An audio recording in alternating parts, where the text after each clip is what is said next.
Okay, good. So, hello everybody. I'm very happy to greet you this time from Bern to our newest C Swiss Impulse session about changing us and the future with Rudi Hilti.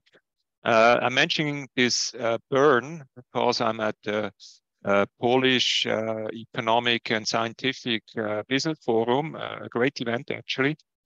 And I had the honor to lead a panel yesterday, and the topic of that was opportunities and risks for economies and people in or societies in the new world order. And this is very similar to something that we will hear because, of course, everybody was talking about all this negative news, COVID, inflation, war, climate change, et cetera, et cetera. And so I'm really curious to hear what Rudi will tell us because it is fitting. It seems that we have so much change going on that we really need to change us and the future in order to be able to cope with all this change, despite we had a very optimistic outlook despite all these problems, because problems, of course, can always be an opportunity to change things that are a little bit out of place or out of time. But anyway, I don't want to talk about me or what I heard. So we want to hear what Rudi has to say. As usual, I am just wanting to mentioning that I just wanted to mention that I am representing here only the Chamber of Switzerland, Central Eastern Europe, but we have 11 other partners. You see them here. These are chambers of commerce in the Central Eastern European countries that are there for you if you want to do anything between Switzerland and their countries, and they are the co-organizers. I would also like to mention we have a new member in the family, the Swiss Albanian Chamber of Commerce. I don't even know if we had them last time. I think we had them, but I didn't host this impulse session. So also from my side, very warm welcome to Swissa in Tirana. Now, a couple of points. Rudi will try to speak around 25 to 30 minutes. Then I hope you guys have questions. If you have questions, use the questions and answer button in Zoom. If you have anything interesting to say, for example, where you're from and you want to say hello, that's always very cool to see where you guys are from. So say hello from Bern. I will write that later. You are, of course, on mute, no video. We will end on time, which is quarter to 12. There is an option to stay on if we have many questions. Yeah, you will, of course, receive the slides, and you will also be able to watch this session on YouTube. Good. I think that's it. The next impulse session, I'm working on the next topic. It will be announced very shortly. And I think that's it from my side. I, of course, want to, I'm going to stop this one here. I want to introduce Rudi, and Rudi, you can share your screen or however you want to do it, or maybe you don't have slides. So Rudi, we've been knowing, well, we know each other for a couple of years already. He is a very a non-traditional person, I can say that. He is really inspiring. And he is a visionary who is, working all around the world. And he calls himself a global citizen and a responsible optimist. He founded the System Change Foundation, which together with the World Systemic Forum and the HUS, which is the word for house in Liechtensteinish, the HUS Institute forms a platform to explore the transformation of the traditional world into an ecologically and economically sustainable future. Then the System Change Foundation is a non-profit association which sees itself as a value-based global village, enabling global topics to be discussed and to rethink global challenges free of personal interest. And they are actively building bridges between various disciplines by creating new narratives for new areas. Now, this is it already shows how complex this is and how creative the new thinking has to be. So Rudi will tell us about that. But he is also an investor So he's also the founder of Rheinest and Combinator, a family office and integral investment group for sustainable investments. Good. So having said that, I pass it over to you, Rudi. The floor is yours, or the screen is yours. Thank you, Oliver, for the introduction. Hi together. Yeah, I'm Rudi. I'm from Liechtenstein, this tiny country. I really grew up there. Currently, I'm in Zurich, in Switzerland. But I think just as a background for me as a child, I always thought that the world is small, because if you grow up in a country of a size of a village, it's normal that you know everyone from politics, from the industries, from the banks. You just know everyone, and you have. I think it's easier to think big and to see the possibilities. But it's not. I think not as a Liechtensteiner, this was more an attitude, which brought me to what I do with the foundation. The System Change Foundation has nothing to do now with Liechtenstein. It's just based there, because what we try to do is to build a global village where we say we think not outside the box, we think without the box, without borders, without power dynamics. So to discuss the big topics which aligns us all globally, it's climate change. It's one common problem. We know we can't solve it alone. It doesn't matter who will destroy the climate, it's our common problem. And this is the idea of the System Change Foundation as a non-profit, to building bridges, but not in an idealistic way. It's really in a strong, creative, and people with skills. This is what we try to do. So because we say that the problems are too big and the possibilities are here, but we need the best people. It's like in sports, it's like a championship. You have to create a team where you connect everyone, bring everyone together, and then you have to play the game. And this brings me to the topic of today, how it's about how do we change, and how to see change as a huge opportunity. And that's why we always talk about 3 pillars, because if you talk about system change, we talk about behavior change, we talk about policy change, and we talk about technology change. People always, if you talk about change, you talk about technology. And technology change, this is an important thing to understand. It's not about improvements, because improvement makes the current a bit better, but you lose so much time because you're not changing, you're just making things better. And change sometimes it hurts, because if you really like to change a technology, sometimes you have as well to forget how it worked in the past. Because if you understand the past, that doesn't mean that you understand the future.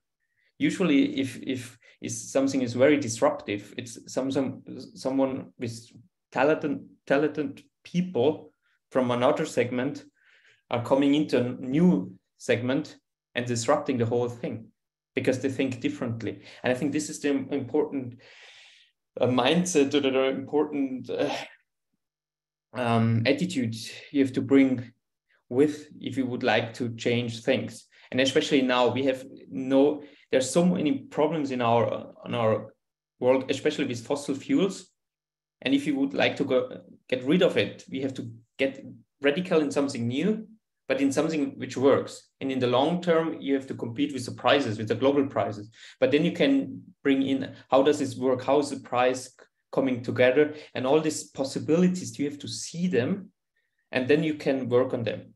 And you will never do this alone, because it's like big change are coming usually out of bigger missions. So we know a lot of technology changes coming out of military and these big missions, not from the best things, but from initiatives where you have huge budgets. And this is the good thing on the current world. We can pool things. This was not the case in the past. You never had the possibility to bring up ideas and to pool money and to create your own missions, and you change directions. But we know that this works because we are talking not about growth, we are talking about change. And change means if you disrupt something, you could have so much more growth within your thing, what you do, because you're just doing it differently. And usually if in the past, as an industrial player, you made your stuff, then you needed growth. Like when China came up the last 20, 30 years, you just had huge markets where you had the possibility to grow with the markets. And now everyone is waiting for India and for Africa, that you can grow with new markets. But if you work with change, you can change within a market. You can change it within Germany. You can grow as a company within no time. So in one generation, you can have a huge company out of nothing if you're part of the new thing. And maybe the whole market is getting smaller because you make it more smooth, you make it more efficient, you make it completely different. So maybe with your new things, you reduce the whole market, but as a business player, you have the opportunity to grow within one generation from one to a global company. And these are opportunities, but you have to see the possibilities. And this is why it's always hard to get them, because change hurts. And it hurts some. It could be that some companies will go out of markets and others will come. But this is always the same in how our world works. Some things are coming and others are going. But I think we have to be on the good side. You have to go with the new possibilities. You have to see where are the trends, where do they go to. Then you have to filter who is able to consolidate, who gets consolidated, who is able to deliver in a long run, and all the things. And what do you need? What kind of partnerships do you need that you really can create something at scale? And this is as worldwide, because people don't like it because it hurts. Change hurts. Sometimes you have to really rethink, reimagine things. And that's why we understand, or we know, that a crisis can bring these huge opportunities. Because when there's a breakdown, many people create breakthroughs, because then people are open for new things. We have seen this with Corona. We have seen this now with the current instability with energy and all the things. And some companies really growing fast because they're doing the work completely different. And that's why what we try to be is to be very optimistic, very seeing the possibilities, not always trying to save what we know, what we have, where we are coming from. It's more to what kind of things do we need, what kinds of things we would like to support, and let's focus on the possibilities of tomorrow, and especially clean tech. Clean tech is the biggest. I think now everyone is talking about sustainability. Everyone tries to sell something. Everyone talks about improvement things. So we don't try to do this. We try not to be idealistic. We just say it's a common sense. It will be the DNA of everything in the future, but it's more important to find the right players who can do it at scale. And this is just about technology change, but the other two pillars are behavior change and policy change. And behavior change definitely not going overnight, like technology. Technology change is really disruptive. It's not the improvements, it's disruptive from one night to the next. For example, when the iPhone started, the App Store changed so many businesses because made them just digital. And then so many businesses went out of market and new businesses arise. But if it's good or not, you always have to go with the future. It's the same in Switzerland. I think Switzerland was a very, very poor country, but then they have seen the opportunities and now they're there where they are. For sure, they have a strong name. It's like a brand. With a brand, you can make margins because people are ready to pay more. This is what we have in Switzerland, but it was not always the case. So we really adapt to the new technologies and then we grow with them. But back to behavior change. Behavior change is not going overnight. It's not disruptive. This takes these steps because it's our culture. Our culture needs steps, and we are developing as well. It's the same in Liechtenstein, in Switzerland. It's similar from the culture, but 30 years ago, 40 years ago, we have been at a completely different level than we are today. And this is, people always forget. They always think, they compare other cultures with themselves and say, why are they not that far? Why they think differently? And because we forget that we went through these steps, and this we should understand that we have to, if we would like to bring behavior change to the world, it needs some time. So the people have to decide, they have to see it, you have to inspire them, you have to take them with you. It's not that you have to shock them like with technology. You can't have these shocking moments. It's more so get them behind you with be inspiring. And this applies as well to the policy change, because policy change, governments do what the people would love to see. And I would say 99% of humanity hates change because they would like to have stability, what they know, they hate the unknown. And it's just this 1% or less people who really love adventures. So they're going into new directions, they're taking the risk, they love the unknown, they're going into it and they just do it. And then they bring people behind them. So people love to follow adventurous people, but usually people don't go into these unknown areas.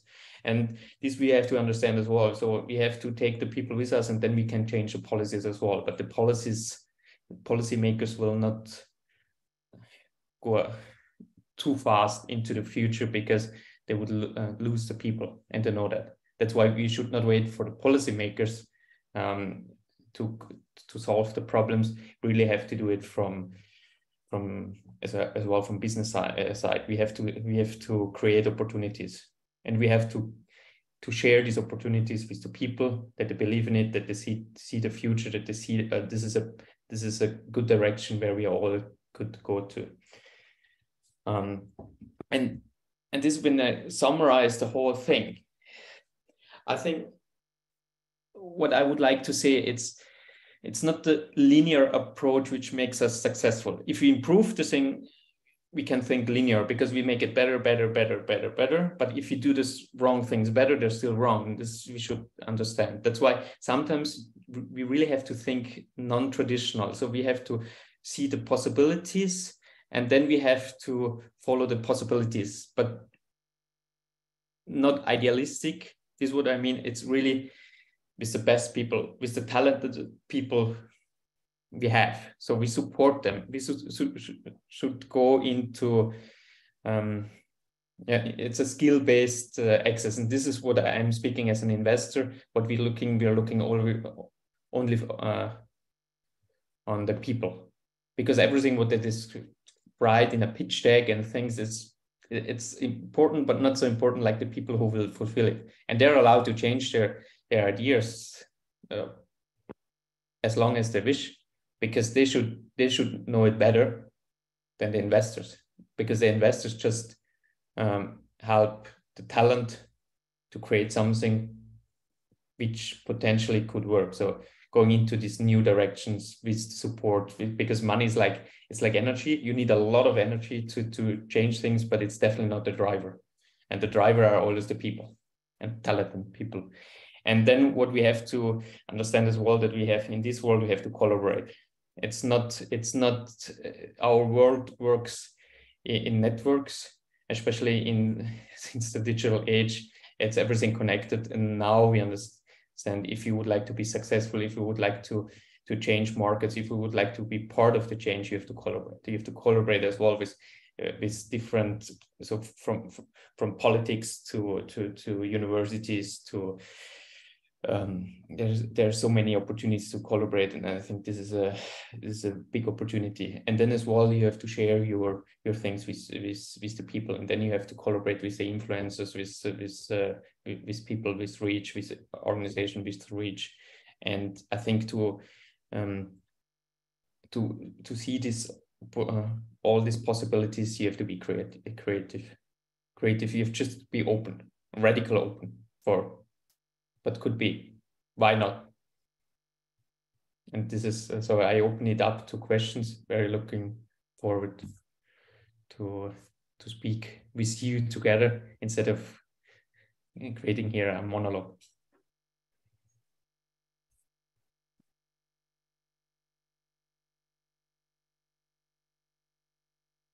I can't hear you, Oliver. Okay, now, thank you, Rudy. Well, I have a question now. If I mean that's quite abstract, of course. It is based. It does make sense. I love a lot of what you have said. Like money is the fuel, but not the driver. We had a discussion here in Poland, well, in this business forum, so I'm still a bit inspired by this. And they were saying that innovation has to happen in a different way in Poland than in Switzerland because of the lack of a tradition of a startup industry, and also because the size of the companies, they seem to have a lot of small companies and not big ones. As you were saying, maybe it needs really military innovation that they can come up with a radically new technology.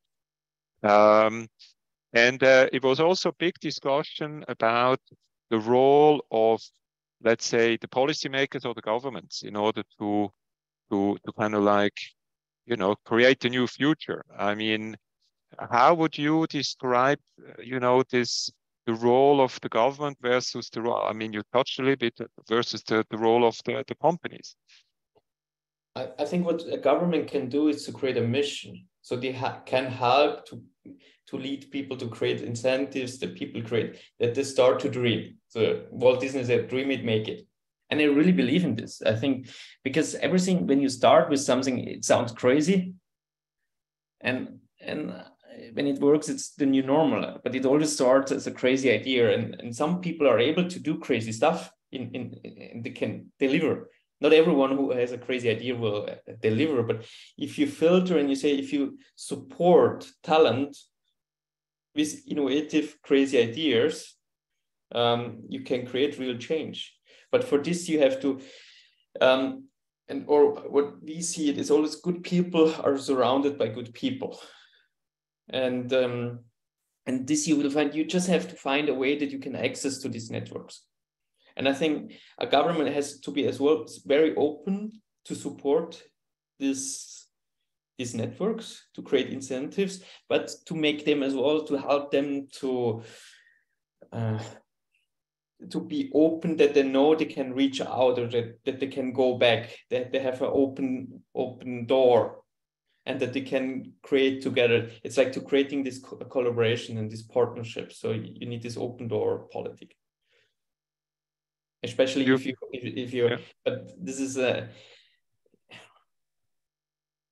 should be as well filtered, that it should not always be open for everyone, otherwise you can't work. But you have to find a way that you can work with networks, because that what I try to explain is that good people are surrounded by good people. If you create this institution where you know it's filtered by talents, then you should then say, okay, these groups should have access, and this group gets get access to whatever they need. And would you say now we have, of course, listeners from all across Central Eastern Europe, from Albania up to Estonia and also in Switzerland.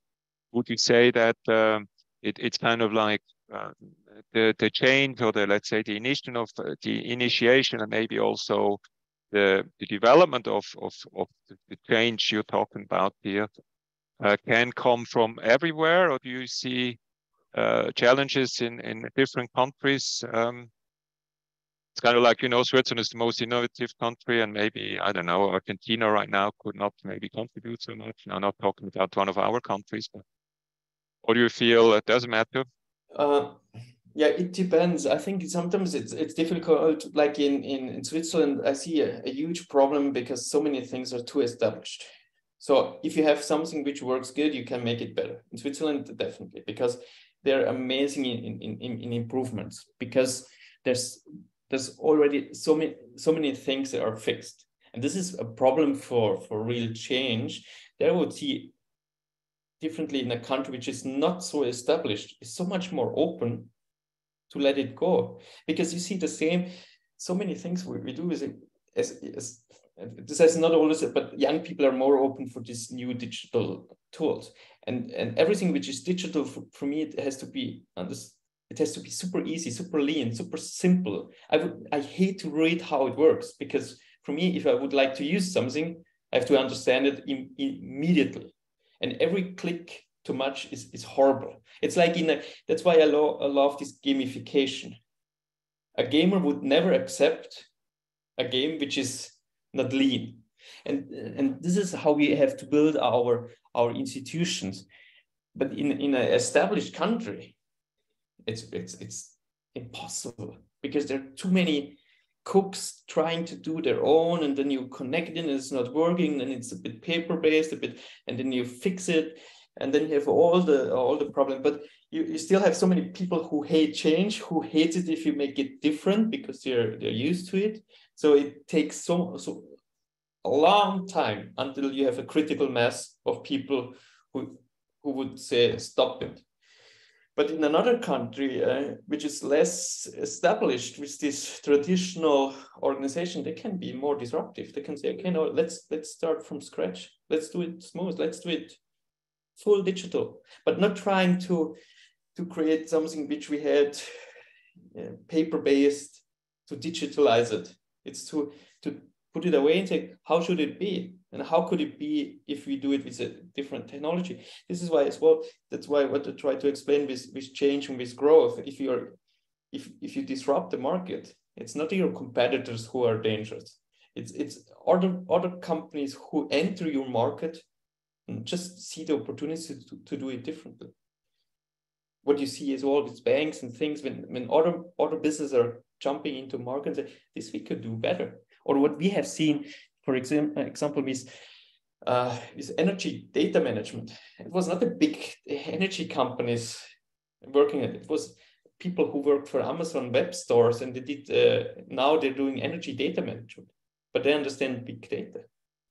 And at a traditional company like Siemens and Co, people are still programming devices and connecting devices. And in this world, every device is a computer.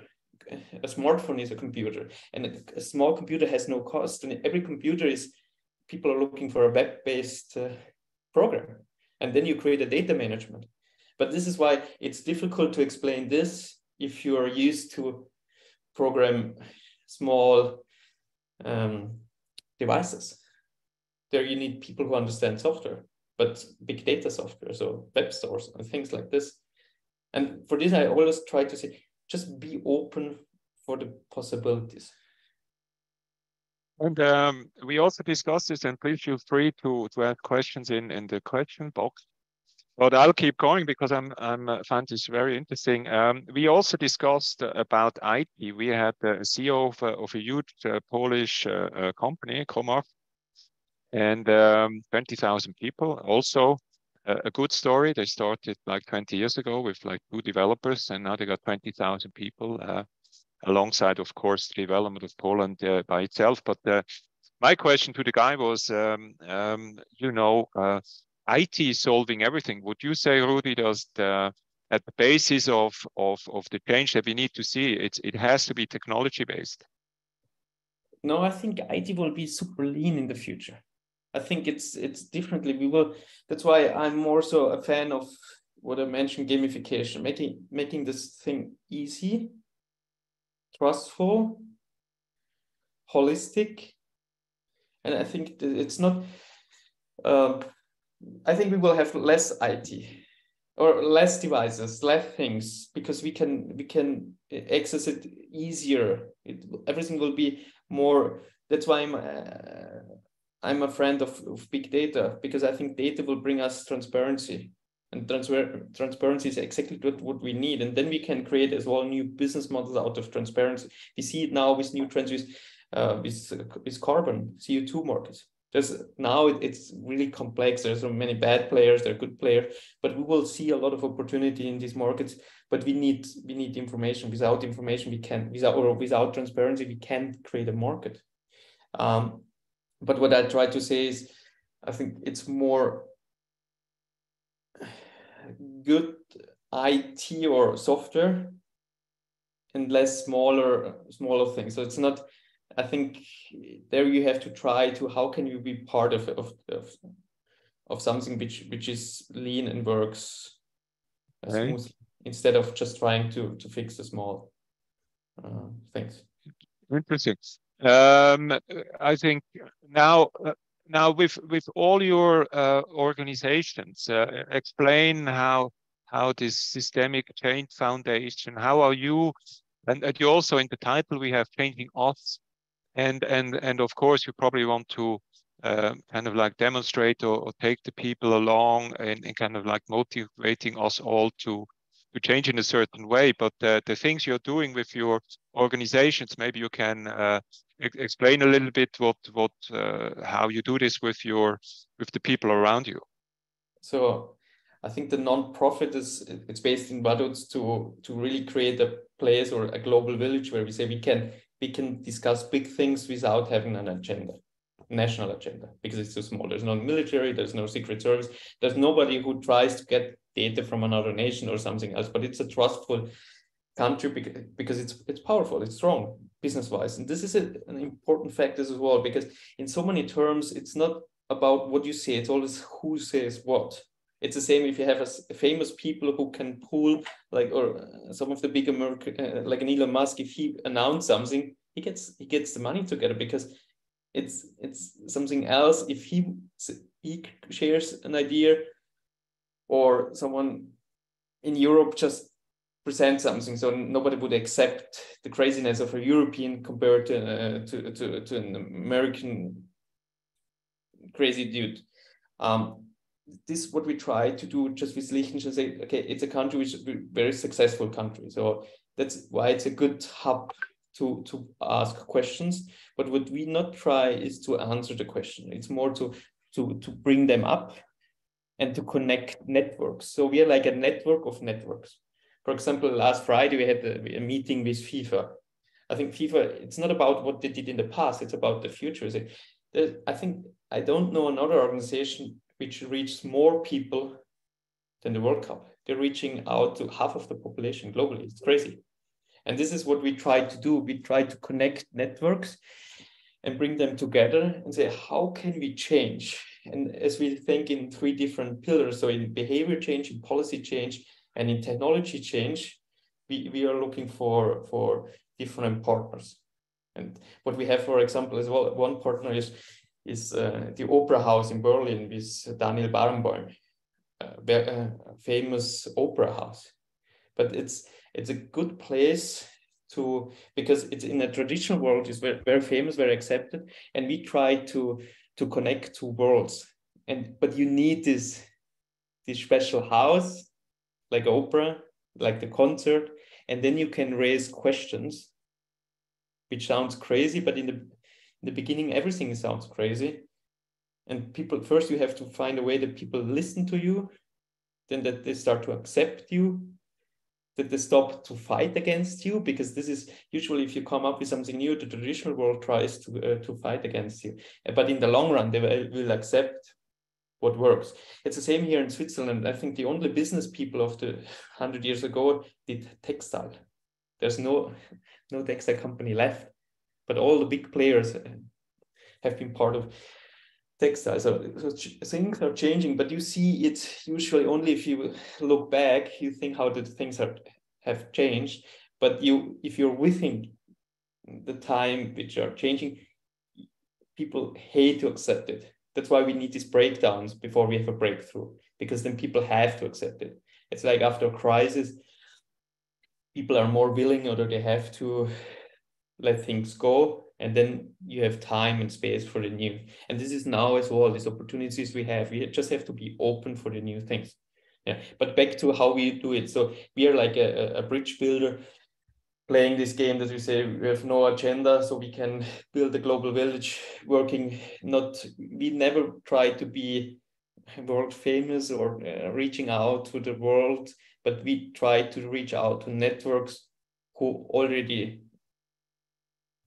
are reaching out to the people globally, like a FIFA, like an opera house, like with sometimes as well with MIT and the universities who are then more in technology. We just bring this all together. Or we had as well Secret Service agent with us, and sometimes we had as well from Great Britain, and then we had the entertainment people with us, and say, why is an MI6 so much more cooler than another? It's just about the narrative we created through Hollywood. And so we have the discussion, opinion leaders are sometimes more powerful than decision makers, because they create narratives, they create this culture, they create these behaviors, they create it like a wish or a dream, and then people, you know, dream it, make it, to start to do it. It's a huge influence, and these are topics we discuss. So it's non-traditional topics, but we've tried to match it with the traditional world. And this is happening in a house, Hus, Swiss German, but the Hus is starting in Vaduz in an old wooden house, but it can be everywhere. So it can be an opera house, it can be a school house, what we have in Cape Town, or in Switzerland, it's an empty mountain where we meet and bring people together. And it's just this radical openness, but towards a better future. Yeah. Okay. What I liked about this, that was a different point you brought up with that this narrative is kind of like, you know, if you want to people to build and like what was boats or something, then you know you have to kind of like what is it, you know, if they build it, if they have a dream of going somewhere, right? You know, you don't have to teach them how to build boats. You need to teach them how to dream about going somewhere or something. And but this narrative, where is that coming from? I mean, I don't see a global narrative like based on kind of no, a positive outlook. It's all of defending. Oh, the climate is going to be really bad if we don't change. We have a lot of negative, and we don't have this like this dream. How do you see that happening? We react to problems. No, I think there are two ways to change. So there are a lot of activism. So people are blaming, they say, why are the things are bad, and they're blaming the things. But at the other time, you have people who say, it's not about the past, it's about what could we do. It's about who see the possibilities and who are more open. No, let's be focused on the positive things, on the positive players. Let's connect the talents. Let's use money as energy to help them grow. That's what we do with investments. We see investments. That's why we say in the future we would love as well to pool it. It's not that we only do it alone. We see it as an initiative you can pool globally with the right people, because the world is so connected that you say, let's be focused on the positive things, or more on the future instead of the past. And if it's okay as well that a lot of activism is here, so I'm not part of it, I'm not against it, because I'm focused on the possibilities. And this is very positive. If you're not positive, if you're not an optimist, you would never take the risk to support dreams. But this you have to do if you would like to be successful with venture. But why should you support something which you can't imagine if it could disrupt the things, if it could be the new big thing? So you need this attitude to be supportive. And this is my focus, or our focus. We say we are only focused on the positive things and try to help them to grow through change, to disrupt markets, to innovate, to be within no time to reach a critical mass in whatever they do.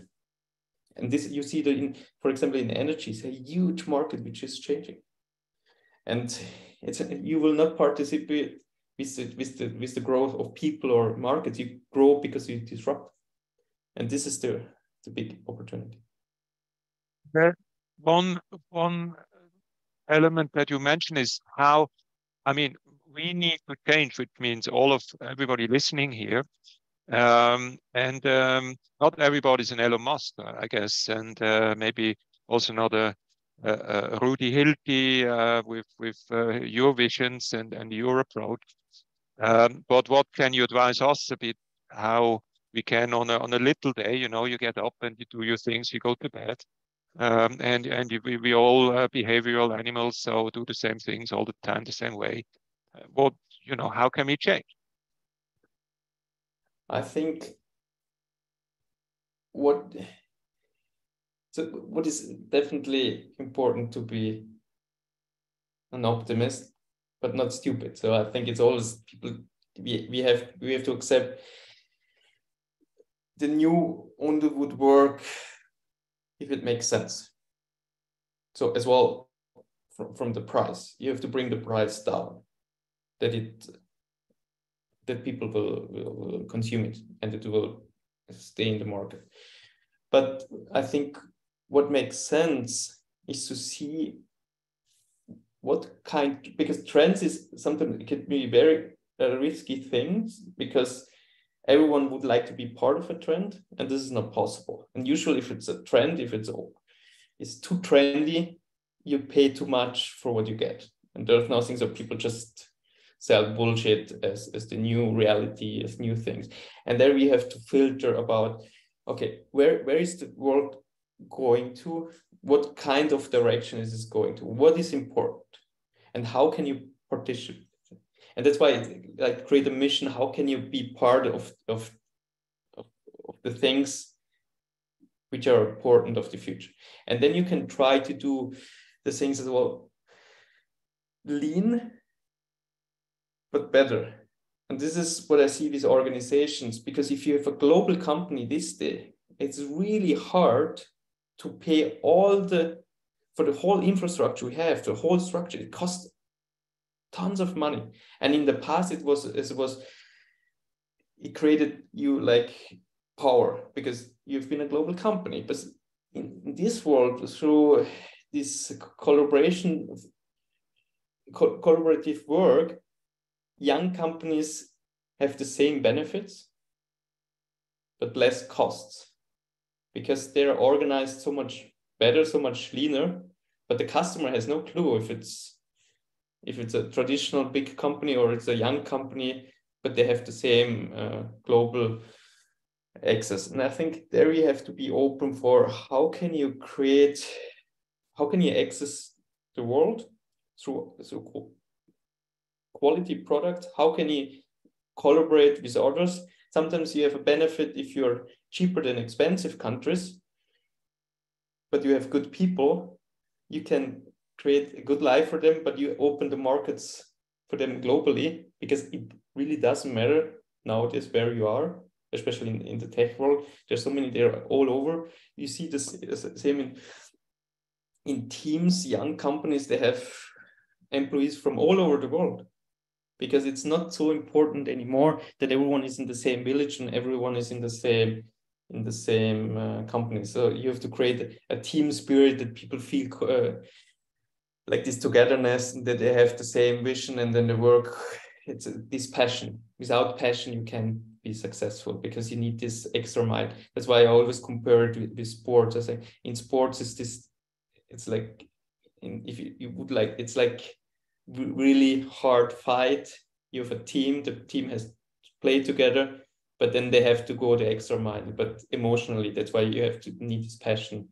And this is, I think it's an important thing. How do you create passion? How you can create incentives so people are optimistic, open, passionate about what they do, and as well passionate about the new things, that they go deep, learning it, self-learning. Because it's the same. For example, yesterday night I had this AI expert they're all from all nationalities. For sure, a lot of them work now as well in Zurich, but from American companies like Google, and so they're in Zurich. Why they are in Zurich? Because it's a cool city. But I think there are not many people from Zurich working there. They're coming from all over, but that's how they're. And these people, you can't learn this in a university, because it's too new. So it's always self-learning. People go deep because they're passionate about what they do. And this, I think, it's a huge opportunity as well, because if you create this attitude and help people to say, you can do everything, what you dream about, you just need the passion and the energy, mental energy to do so. Okay, good. So I think that was a good point to basically stop here. I think what I took away now, also as a message, we talked a lot about of what I'm also saying in my function as the head of this Chamber of Commerce. Too often, Switzerland, as you mentioned, 100 years ago we were poor, and now we're rich. And a lot of the countries that I'm working with, I'm fascinated by the drive of the people in these countries, but they're not as rich as we are yet. Like we Swiss and Liechtenstein is, by the way, richer than Switzerland. Would you believe it? But anyway, I think this is a very good news and optimistic message also to the people on this webinar, that you don't need established companies and organizations and networks in the future. There will be new networks, there will be new approaches that can come out of anywhere if you connect, with the right people, with the right idea, and with drive and ambition, etc. And everybody can have the same drive and ambition from everywhere, and technology is everywhere. So I think this is a very positive news. And this is just hinders you, and don't try to copy the established world of the Westerns or Switzerland. I think now it's an opportunity to do it differently. And you've seen Estonia's here as well, how they did fully different. Cool. Rudy, so I would say I thank you a lot. I invite everybody to check out the web pages that we will send you of Rudy's organization, his approach, what he's doing, his events. Maybe you have ideas how you can join this, what do you call that, this movement or this foundation or whatever. And cool. So I call it a day. I go back to my forum. Rudy, I hope to see you very soon in Zurich again. And again, we will inform you about the next CE Swiss Impulse session at the topic, which might be about robotics, I think. Okay.